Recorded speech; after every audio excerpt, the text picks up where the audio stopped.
Welcome to the world of IQ Sfera. In this video, I'll show you how to use the world's smallest hairdryer. Let's get to know your IQ Sfera.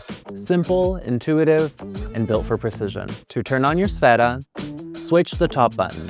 You can keep it centered to lock your settings, ideal to avoid accidental changes during styling. The upper button controls airflow speed, while the lower one adjusts heat. Choose from 3 speeds and 4 temperature levels for full control. To activate turbo mode, hold the upper button. It boosts the motor to an impressive 92,000 RPM for powerful airflow. The middle button is for your cool shot. Hold it to release a burst of cold air to set your style. Power, precision, control. IQ Sfera.